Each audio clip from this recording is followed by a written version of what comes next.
Doctor Vivek Venkataswamy గారు nursing recruitment జరిగిన తర్వాత వారందరికీ అపాయింట్మెంట్ ఆర్డర్స్ ఇస్తూ ఉన్నాం. తప్పనిసరిగా ఈ కార్యక్రమానికి రావాల్సిందిగా ఆహ్వానించినప్పుడు మీరు ఒక మంచి కార్యక్రమం చేస్తూ ఉన్నారు. సమాజంలో ఇబ్బందులు ఉన్నటువంటి వాళ్ళందరికీ కూడా దైవత్వంతో కూడినటువంటి ఉన్నతమైన వృత్తి నర్సింగ్ వృత్తి. అటువంటి నర్సింగ్ స్టాఫ్ నర్సెస్కి నూతనంగా రిక్రూట్మెంట్ చేసి అది కూడా దాదాపు 15 సంవత్సరాల తర్వాత తిరిగి వారు రిక్రూట్మెంట్ చేసి ఇంతమందికి ఒకటేసారి 247 మందికి ఇప్పించడం అంటే చాలా గొప్ప విషయం. వారిని రాష్ట్ర ప్రభుత్వం నుంచి నేను మనస్ఫూర్తిగా అభినందిస్తూ ఇంతటి మంచి కార్యక్రమం చేపట్టి ముందుకు పోతున్నందుకు హృదయపూర్వకమైనటువంటి అభినందనలు. ఈ ఇన్సూరెన్స్ మెడికల్ సర్వీసెస్ డిపార్ట్మెంట్కి సంబంధించి గత టీఆర్ఎస్ ప్రభుత్వ హయాంలో కూడా ఈ శాఖ ఉంది. కానీ పెద్దగా ఈ శాఖ ద్వారా ఇటు లేబర్కి కానీ ఇన్సూరెన్స్ వారికి పొందినటువంటి వారికి కానీ వారి మీద డిపెండెంట్గా ఉన్నటువంటి కుటుంబ సభ్యులకు కానీ చేయవలసినంత సేవలు చేయటానికి అవకాశం ఉన్నప్పుడు కూడా దాని మీద దృష్టి పెట్టకుండా వదిలేయటం వల్ల చాలా ఇబ్బందులు కూడా చూసాం. నేను మీ అందరికీ ఒక విషయాన్ని చాలా స్పష్టంగా గుర్తు కూడా చేయదలుచుకున్నాను. 10 సంవత్సరాలు టీఆర్ఎస్ ప్రభుత్వ హయాంలో నేను అపోజిషన్ లీడర్గా అసెంబ్లీలో ఉన్నాను. మినిమం వేజెస్ సంబంధించి ప్రతి బడ్జెట్ సమావేశాల్లో రాష్ట్రంలో మినిమం వేజెస్ రివైజ్ చేయకపోవటం వల్ల లేబర్కి చాలా ఇబ్బంది అవుతూ ఉంది. ఈ రాష్ట్రం బడుగు బలహీన వర్గాలు పనిచేసుకునేటువంటి వాళ్ళు చాలామంది ఉన్నారు. వారికి ఇబ్బందిగా ఉంది రివైజ్ చేయాలంటే ఏ ఒక్కరోజు కూడా దానిపైన సరైన సమాధానం వచ్చేది కాదు.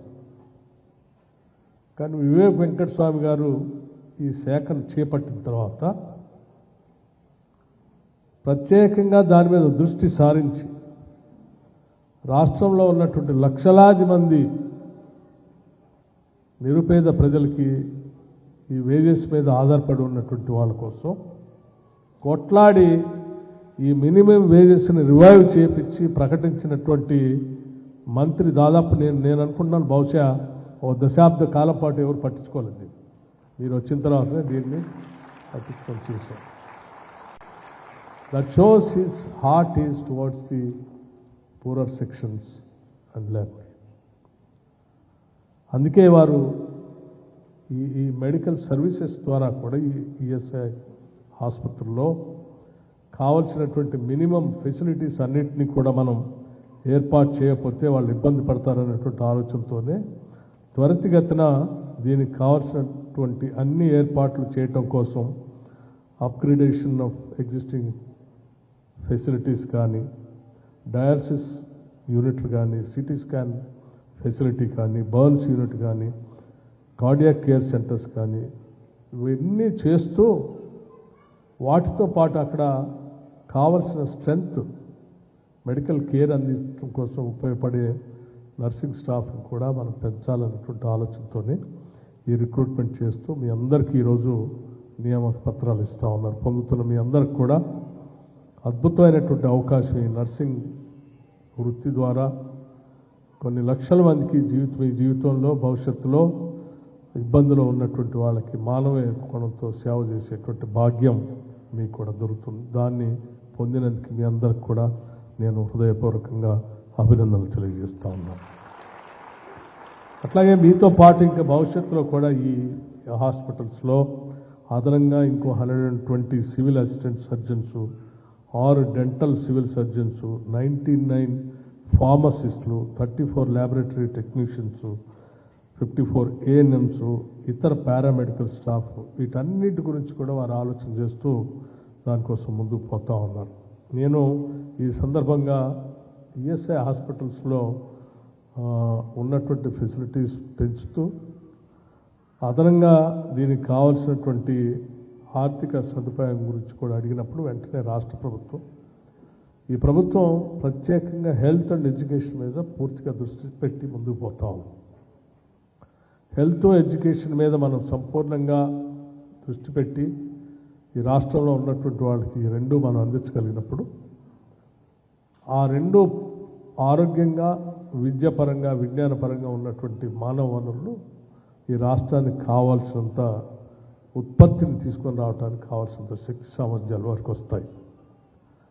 స్థూల ఉత్పత్తికి మనిషి ఆరోగ్యంగా, శారీరకంగా, మానసికంగా, దాంతోపాటు విద్యాపరంగా, విజ్ఞానపరంగా మనం పూర్తిగా అందించగలిగితే వారి ద్వారా వచ్చే ఉత్పత్తి రాష్ట్ర జీడిపికి, జిఎస్డిపికి చాలా పెద్ద ఎత్తున ఉపయోగపడుతుంది. అంటే మనం తీసుకునేటువంటి ఈ రెండింటి అంశాలపైన మనం పెట్టే ఖర్చు చాలామంది భావిస్తూ ఉంటారు ఇదేదో సంక్షేమం కోసం పెడుతున్నామని. నేను కేవలం సంక్షేమంగా మాత్రమే చూడట్లేదు. మేము ఇది ఈ రాష్ట్ర స్థూల ఉత్పత్తికి మనం పెట్టేటువంటి పెట్టుబడిగా కూడా చూస్తూ ఉన్నాం. అందుకోసమే రాష్ట్ర ప్రభుత్వం ఈ రెండు శాఖలపైన పూర్తి స్థాయిలో నిధులు కేటాయించిన నిధులను కూడా ఖర్చు పెట్టడానికి ఎటువంటి సందేహం లేకుండా ముందుకు పోతూ ఉన్నాం. గౌరవ మంత్రివర్యులు వారు 70 కోట్లు కావాలన్నప్పుడు ఆర్థిక శాఖ ఆ రకంగానే స్పందించింది. ఎప్పటి నుంచో పెండింగ్ ఉన్నటువంటి వాటిని క్లియర్ చేస్తూ ఇప్పుడు కూడా మీ అందరి సమక్షంలో మాకు ఒక 30 crores గ్రీన్ ఛానల్ లాగా ఉంచగలిగితే ఎటువంటి ఇబ్బంది లేకుండా కంటిన్యూస్గా మేము సర్వీసెస్ చేయడానికి ఉపయోగపడుతుందని చెప్తా ఉన్నాం. తప్పనిసరిగా మీరు చెప్పినటువంటి సూచనని ఆర్థిక శాఖ పరిగణలో తీసుకొని అటువంటి వెసులుబాటుని ఏర్పాటు చేస్తామని కూడా గౌరవ మంత్రి గారికి ఈ సందర్భంగా నేను మాటిస్తా ఉన్నాను. అట్లాగే రాష్ట్ర ప్రభుత్వం చాలా తదేక దృష్టితో నిధులు కేటాయిస్తూ మీ ఇన్సూరెన్స్ మెడికల్ సర్వీసెస్ ఈఎస్ఐ హాస్పిటల్స్తో పాటు రాష్ట్ర ప్రభుత్వం తరఫున కూడా పెద్ద ఎత్తున దీనిపైన దృష్టి సారించి ముందుకు పోతా ఉన్నాం. సనత్నగర్లో ఉన్నటువంటి మల్టీ సూపర్ స్పెషాలిటీ హాస్పిటల్స్ కానీ, ఎల్బీనగర్లో కట్టేటువంటి హాస్పిటల్ కానీ, అల్వాల్లో కట్టేటువంటి హాస్పిటల్ కానీ, అట్లాగే నిమ్స్ విస్తరణ సంబంధించినటువంటి విషయంలో కానీ, Warangal multi super speciality hospital సంబంధించినటువంటి వాటిలో కానీ రాష్ట్ర ప్రభుత్వం గత 2 సంవత్సరాల నుంచి అక్కడ భవనాలను పూర్తి చేయడానికి టాప్ ప్రయారిటీ బేసిస్లో ప్రతి నెల నిధులు రిలీజ్ చేస్తూ త్వరితగతిన ఆ భవంతులన్నింటినీ, ఈ మల్టీ సూపర్ స్పెషాలిటీ హాస్పిటల్స్ అన్నింటినీ అందుబాటులో తీసుకొని రావడం కోసం నిధులు పెద్ద ఎత్తున విడుదల చేస్తాం. అంతిమంగా ఈ రాష్ట్రంలో దాదాపు 44,029 బెడ్స్ కెపాసిటీతో దేశంలోనే అత్యధిక అంటే average beds capacity per head కోసం ఉంచే విధంగా ఉన్నటువంటి టార్గెట్ కూడా దాటి ఈ రాష్ట్రం ముందంజలో ఉండే విధంగా ఈ రాష్ట్రాన్ని తయారు చేస్తూ ఉన్నాం. దానికోసం ప్రత్యేకంగా నిధులు కేటాయిస్తూ ముందుకు పోతున్నాం. అట్లాగే మెడికల్ ఎడ్యుకేషన్ కూడా పెంచడానికి ఇప్పటికే 16 మెడికల్ కళాశాలల నిర్మాణం, నూతనంగా 9 న్యూ మెడికల్ కాలేజెస్ శాంక్షన్ చేశాం. 16 నర్సింగ్ కళాశాలలు, 28 పారామెడికల్ కళాశాలలు, వీటితో పాటు మిగతా పారామెడికల్ కోర్సెస్ ట్రైనింగ్ సంబంధించినటువంటి వాటితో పాటు ఇంకా ఇప్పుడే మంత్రి గారు చెప్పినట్టు స్కిల్స్ బేస్డ్ ఇన్స్టిట్యూషన్స్ కూడా బాగా పెద్ద ఎత్తున మేము ముందు తీసుకొని పోతాం. అంటే అడ్వాన్స్డ్ టెక్నాలజీ సెంటర్స్ రాష్ట్రంలో ప్రతి శాసనసభ నియోజకవర్గానికి ఒక అడ్వాన్స్డ్ టెక్నాలజీ సెంటర్ శాంక్షన్ చేసి ప్రపంచీకరణలో భాగంగా వస్తున్నటువంటి ఈ మార్పుల కారణంగా వస్తున్న మెషినరీలు కంప్యూటరైజ్డ్ మెషినరీస్ అనుగుణంగా మనం ట్రైనింగ్ ఇవ్వగలిగితేనే ఈ పోటీ ప్రపంచంలో మన వాళ్ళు నిలదొక్కుని బతకగలిగినటువంటి ఆలోచనతో ఆ రోజుల్లో మొదలుపెట్టినటువంటి ఐటీఐ లేకపోతే పాలిటెక్నిక్ కళాశాలలో ఉన్నటువంటి ఇచ్చే ట్రైనింగ్ని ఇంకా ముందుకు తీసుకొని వెళ్ళి మోస్ట్ అడ్వాన్స్డ్ టెక్నాలజీతో ఉన్నటువంటి పరికరాలు పెట్టి అడ్వాన్స్డ్ టెక్నాలజీ సెంటర్స్ని స్టార్ట్ చేశాం. దాంతోపాటు స్కిల్స్ యూనివర్సిటీని స్టార్ట్ చేశాం. వాటితో పాటు మంత్రి గారు ఇప్పుడే చెప్పారు మీకు టామ్ ట్రైనింగ్ విదేశాల్లో కూడా ఉపాధి అవకాశాలు పొందడానికి కావలసిన విధంగా ఈ టామ్లో ట్రైనింగ్ ఇచ్చి ఆ కోచింగ్ టైంలో కూడా I think we are paying nearing about 2000 rupees as pension.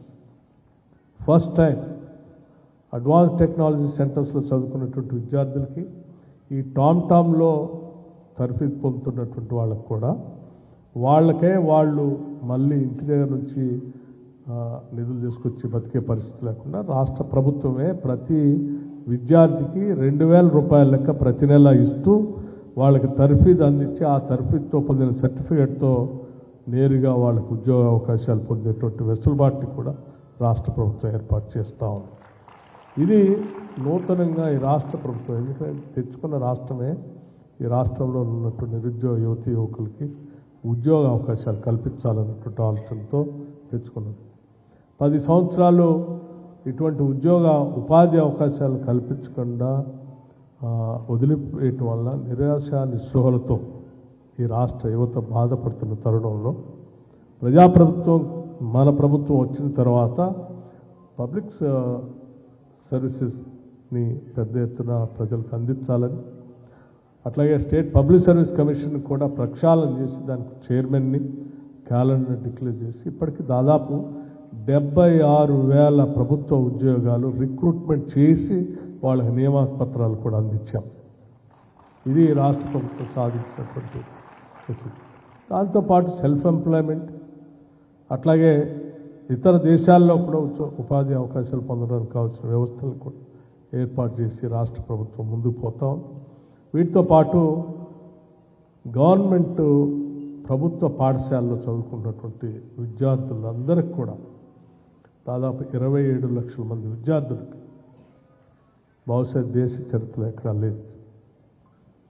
ఉదయం పూట ప్రభుత్వ పాఠశాలలో చదువుకున్నటువంటి విద్యార్థులకి బ్రేక్ఫాస్ట్ పథకాన్ని ఈ ప్రజాప్రభుత్వం మొదలు పెడతా ఉంది. ఈ సంవత్సరం నుంచి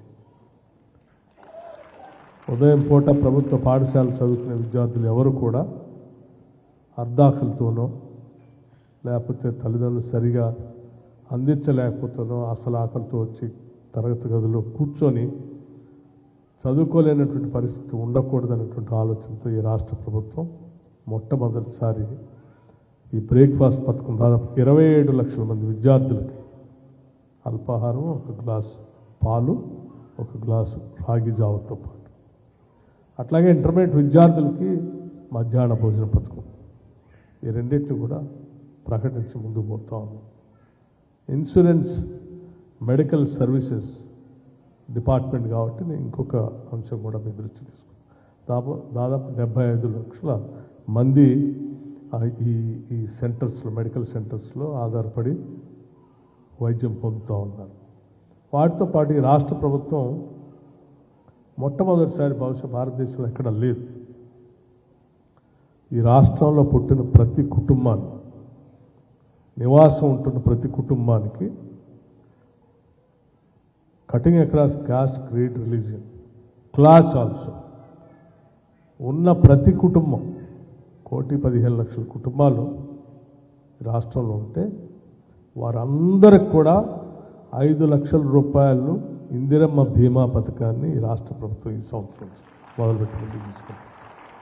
ఫర్ ఎవ్రీ ఫ్యామిలీ ఈ ఇన్సూరెన్స్ స్కీమ్లో కవర్ అవుతుందని చెప్పడానికి నేను చాలా సంతోషిస్తూ ఉన్నాను.